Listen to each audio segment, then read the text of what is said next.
Hello everyone and welcome back to TFE. On today's episode, I'm just going to be hosting, because Dan's still busy and away. So yeah, let's just jump straight into it. We've streamed that movie news into my head, where we've got a fuck ton of trailers to talk about, because we've got about 3 weeks worth of news to cover, because we had a little break. So yeah, if I miss anything, it wasn't that interesting to me. So yeah, first trailer is The Last Voyage of the Dementor, which is basically a Dracula movie, but on a boat, which just looks cool. Like, it's a locked location, and they're fighting a Dracula on a boat. That's all there is to really say about it. It looks cool. I like the premise. Hopefully it's good. I don't know if I'll see it if it comes out anywhere. But yeah. Next is The Marvels. We finally got a teaser trailer. It looks, honestly, out of all the Marvel movies, this one does look kind of interesting. It looks more fun than any of the others. We're getting character hopping back and forth. We're getting like a bit of just dumbness. It could be good, it could be bad. I don't know, but I'm looking forward to it. Hopefully it breaks the trend of Marvel movies just being kind of meh at the moment, but it does look better. I'm curious as to how it ties into Secret Invasion as well, because like Secret Invasion is coming out soon in June, and yeah, it looks like it's going to be a fun time. Hopefully, we'll see. Oh yeah, by the way, I'm also sick, so I apologize if you hear me coughing. Then we have the Flash 2 trailer. Gives us a bit more of like a fleshed out look at things. I still think this movie looks garbage, but everyone seems to be looking forward to it now. I feel like they have just literally 100% pinned their hopes and dreams on the fact that it's a Batman movie, not a Flash movie. And I don't really think the Flash or the Batman looks that great, to be honest, but it could be good, it could be bad. I'm hoping it's good, because I don't know. It's a weird one. It's probably going to be mixed, like most of the DC stuff, but I don't know. It's just very hard, because I don't like Ezra Miller. I won't hide that fact. I like Michael Keaton, but I never watched his Batmans, so I have no real opinion on his Batman. I just feel like this one looks really, really wonky in terms of the CGI. But look, maybe it will work better in motion. We get a bit more of the story stuff where it's like Barry's motivation and everything like that. I still don't like that new suit. But hey, look, hopefully it's good. Hopefully it redeems all of the bad things Ezra Miller has done and all the bad things DC has done, and ends it on a nice note for DC that they can then kind of grow a new world off of. And then last but not least for trailers, we have The Hunger Games, The Ballad of Songbirds and Snakes, which, to be honest, having only ever watched the first Hunger Games, this looks interesting. Like, this looks good. I don't actually know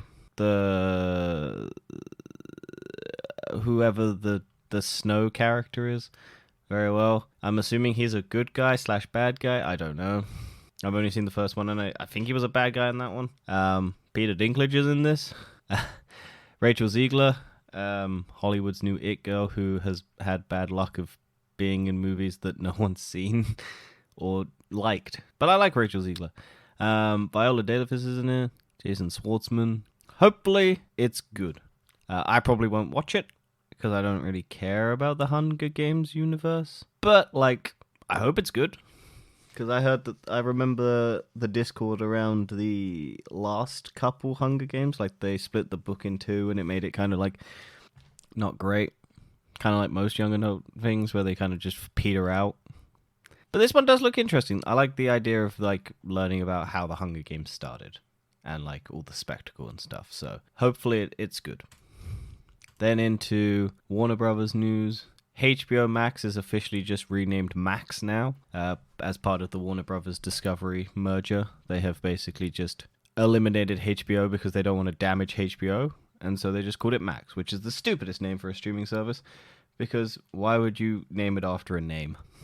because now it's just like, are you going to watch Max? No, I'm not going to watch Max. Why would I watch Max? He's our friend. I'm not going to just keep watching Max. Oh, no, I meant the streaming service. What? But yeah, what else more to say is there? That was a weird sentence. Yeah, it's dumb. But hey, look, all of the stuff that Warner Bros. Has been doing lately is dumb. So, we'll see. Hope. Like, we still don't even get it in the UK yet. I think we have to wait till 2024 before it comes to the UK. And I don't even know if I'll get it. Because at the moment, there just seems to be nothing on it. Because they keep taking stuff off. So, and it just seems that they've... Oh yeah, it's basically just a merger of all of the two services' content. But they don't have all of the content on it. So, it's going to be all of Discovery's, like, reality TV stuff. And then all of HBO's, like, high-class written scripted shows and stuff like that.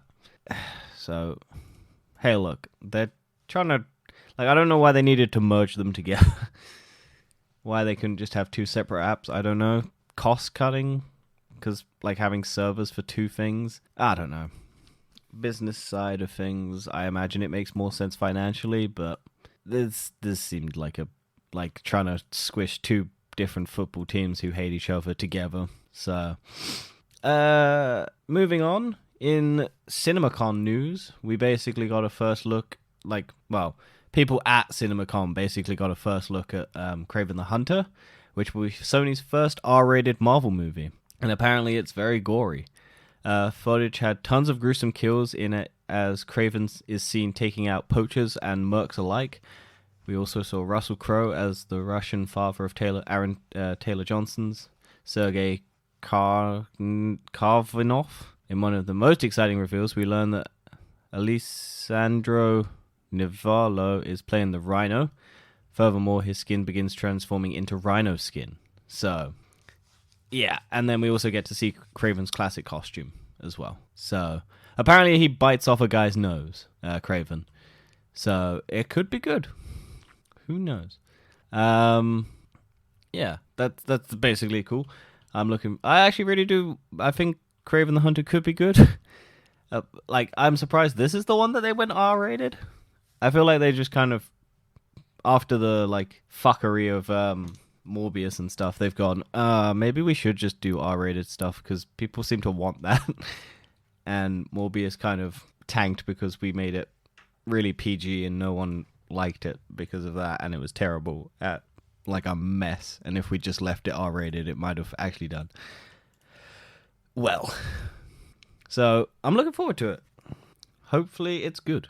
Then we've got Twisted Metal, an exclusive first look at the Peacock TV series with Anthony Mackie. I don't know, I've never played Twisted Metal. I think I owned Twisted Metal, but I never played it on consoles for PlayStation. It looks weird. It looks very CGI, like cars and stuff like that. Anthony Mackie, the poster that they showed looks real bad. So, I mean, it's a game with no story, I think, or there's very little story, so hopefully they can make something out of it. Because I have said that the ones that don't have a story, you can actually, make a good story. So, look. Sony's hit and miss. Uncharted I liked, and The Last of Us I didn't, but it's the other way around for other people. So, look, yeah. Hopefully this one's good, but we don't have Peacock here, so I don't know how I'm going to watch it, except by pirating it at this point.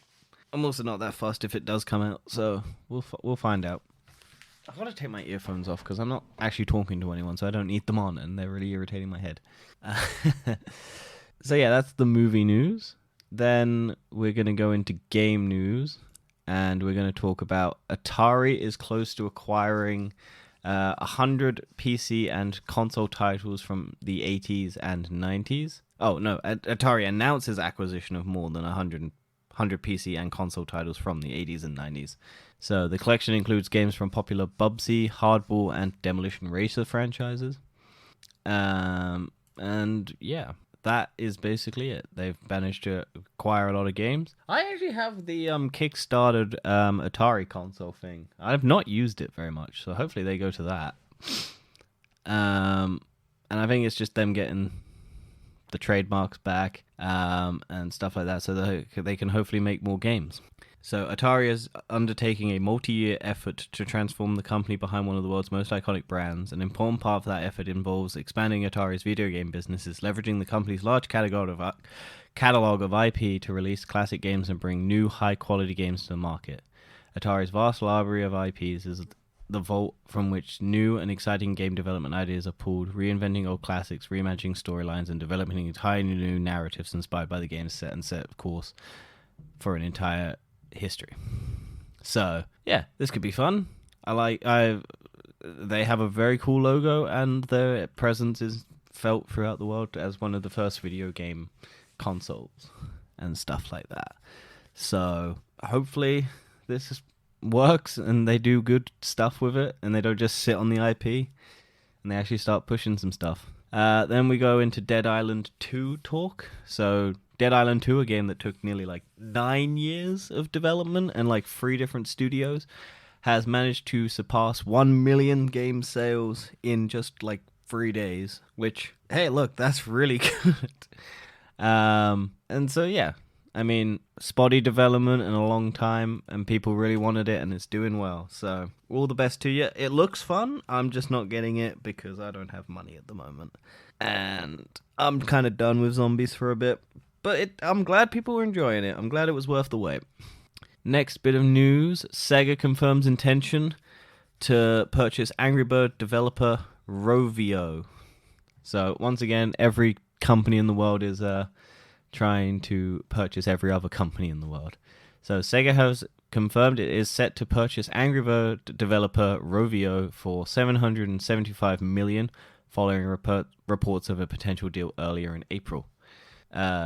So yeah, we're getting more game company, mobile phone developers being purchased by big gaming studios so that they can break into the gaming market, essentially, because I'm assuming this will help them bring Sonic the Hedgehog and all their other Sega games, because they've now got the mobile phone developers.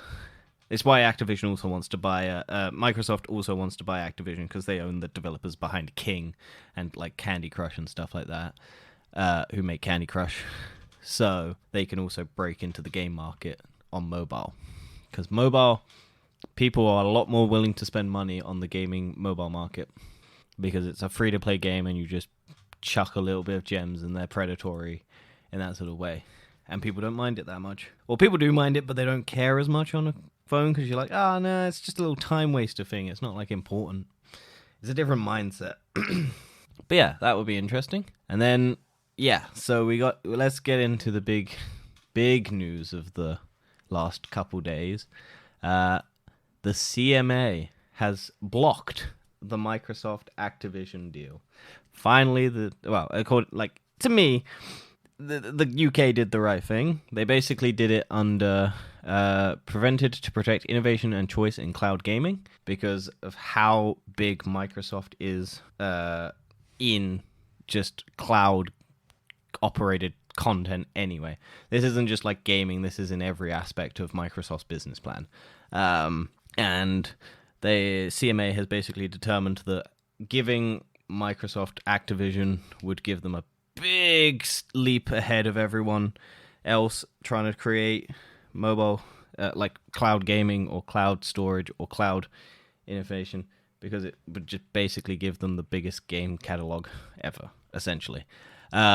So the UK cloud gaming market is growing fast. Monthly active users in the UK more than tripled from the start of 2021 to the end of 2022. It is forecasted to be worth up to 11 billion globally and 1 billion in the UK by 2026. By way of comparison, sales of recorded music in the UK in 2021 amounted to 1.1 billion.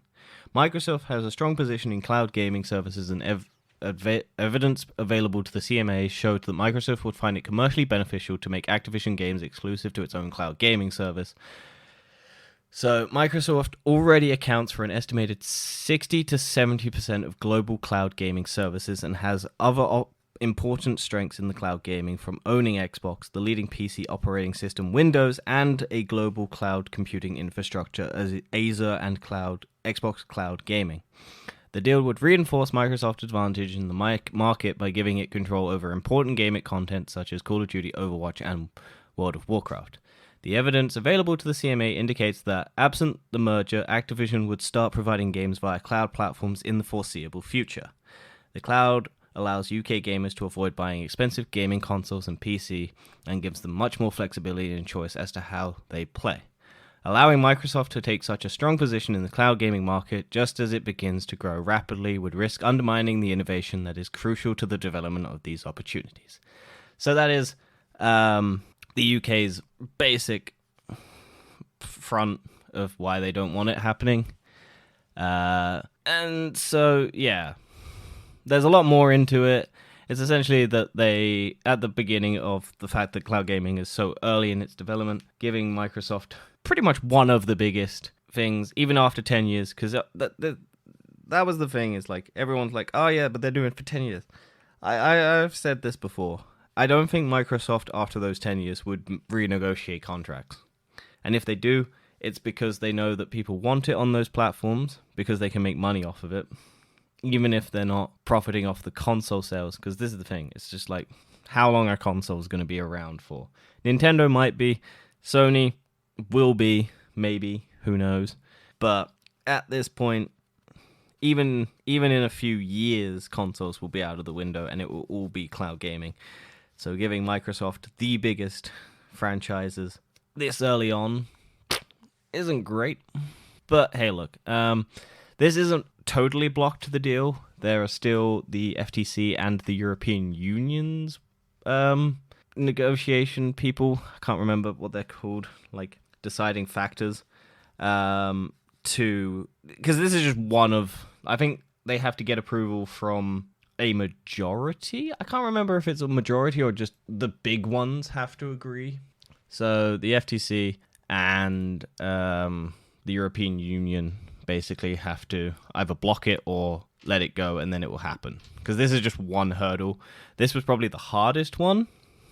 Maybe America and maybe, well, the FTC and maybe the European Union ones. Those are the three big ones that they have to get it past, because I think Japan, Brazil, and some other places have agreed to it. The UK and I think it has to just majority vote to be allowed, or I don't know. But people are still expecting it to go through. Some people think it's over. It would just basically be how much Microsoft lobbies behind the FTC and the European Union to let it go through. And speaking of which, this happened before this happened. I should have basically covered this first, but Microsoft is inking if it goes through, has inked a 10-year deal to bring it to a UK mobile phone network. So they basically agreed to bring Activision games to EE, which is a UK mobile network in the UK, which I think was a way of them basically going, hey, look, UK, here's some money that you can get off us. Microsoft and EE are expanding our partnership with a 10-year commitment in cloud gaming to bring PC games built by Activision Blizzard following the acquisition and Xbox to EE customers. We are committed to bringing more games to more people however they choose to play. This is basically Microsoft's way of just going, hey, look, we're just going to give this to everyone because we know we can make bank off of it if we get more people. So yeah, they're bringing it to, if this deal goes through, I have EE, so it would be beneficial to me, but they don't specify what the terms of the deal actually are. It would just basically be bringing like more Xbox Game Pass subscription fees to whatever. Also, Microsoft is now advertising the Activision acquisition on the tube in the UK. So they've been advertising, hey, look, this is good for us.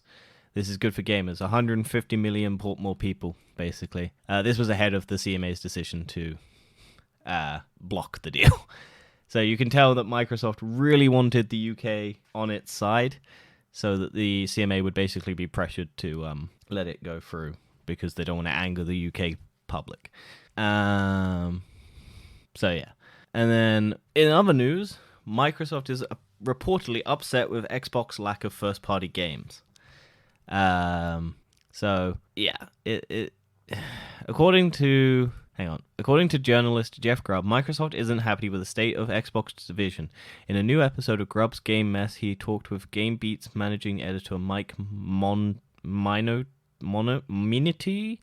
about recent hardware sales data and the state of Sony Microsoft. Microsoft has long been criticized for its Xbox first-party output, and Grubb had some interesting and possibly disturbing things to say about the gaming division. In addition, Grubb also mentioned the somewhat underperforming Hi-Fi Rush.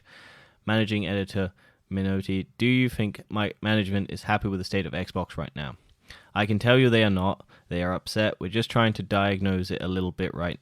You know, they didn't release a first-party game last year, and if that doesn't affect you, if you always have something to play again, that's awesome. But a lot of people do regret getting their Xbox. So on the topic of Hi-Fi Rush, Grubb said that the title underperformed financially. Based on what I've heard, it just straight up didn't make the money it needed to make. I mean, it got good reviews, the buzz was good, so where do you put the blame for something like that? Is it the price? Is it the shadow drop, or could it have sold more, or is it the Game Pass? So, I played Hi-Fi Rush, I enjoyed it, I haven't gone back to it. I might go back to it, I just haven't been streaming it. I've actually been streaming Nintendo stuff, so I'll get to that when we do recommend do or recommend don't. But it's just that it's difficult to gauge success when you have everything. It's like the Netflix model. What classifies as a success? Is it how many hours watched, or is it the commercial, like the review scores or anything like that? What do you classify unless you have a physical game sales thing? And if it doesn't have physical game sales, then what can you do? Well, it doesn't have many because people are playing it on Game Pass and it's just blurred in with everyone else. So it's odd. It's very difficult to do, and it's just one of many hurdles Microsoft is going to have to deal with if Xbox can't get Activision, because this is why they're trying to buy it, so they have first-party exclusive games. Like, they want to bang on about Sony's first-party exclusive games library and how they have a massive lead. It's because Microsoft hasn't been doing anything. They've just been trying to buy studios to get first-party games, and they're not really having games come out. It happened with the Xbox One. It was like, we're trying to do it as an entertainment home system, and we don't have any games. And then Sony came in and smashed them out the park with God of War, Spider-Man, The Last of Us Part 2, all of these big games, because Sony built the category and the library. And Microsoft has that library. They just struggle to get it out. So that's why they want Activision. They want the accredited notoriety. That's why they bought Bethesda. They want these legacy titles under their own banner so that people associate them with Xbox, rather than being open to everyone. In Sony news, though, Sony is quietly raising its prices on games on Steam in certain regions. Bit scummy. Let's see, it's not all positive Sony from me. There's some scummy shit that Sony does. I'm not opposed to say it. Reset Error user Chairman Chuck spotted the price increases for PS4 and PS5 on SteamDB, affecting several regions including Argentina, Canada, Chile, China, Colombia, Japan, and South Korea. The games that have been affected by the inflated prices include Sackboy Returnal, which was ported over to PC back in February, Marvel Spider-Man Remastered, Marvel Spider-Man Miles Morales, Horizon Zero Dawn, Days Gone, and God of War. The aforementioned games experienced price jumps on Steam between April 14th and April 19th. However, how much they cost now depends on the year they were released in. For example, Returnal may carry a higher price tag since it came out in 2021, whilst Horizon Zero Dawn may be generously cheaper given that it was released in 2017. Until that remake comes out, if you live in the following countries, the prices are blah, blah, blah, blah. So, yeah, they've just quietly raised the prices a bit, which, to be honest, is a thing that happens. It doesn't normally happen for old games, which is a bit weird. Normally games go down in price, but it might have been that they had it on a discounted price and then they've not been seeing things, so they put the price back up to try and justify it. Who knows? It's dumb, it's stupid, and I'm sorry if it affects anyone. More Sony news, though. PlayStation to acquire the AAA multiplayer developer Firewalk Studios. It will be the 20th PlayStation Studios team that they have. If the name sounds familiar, it's because Sony had already announced it would be publishing Firewalk's first game back in April 2021. I think we covered this.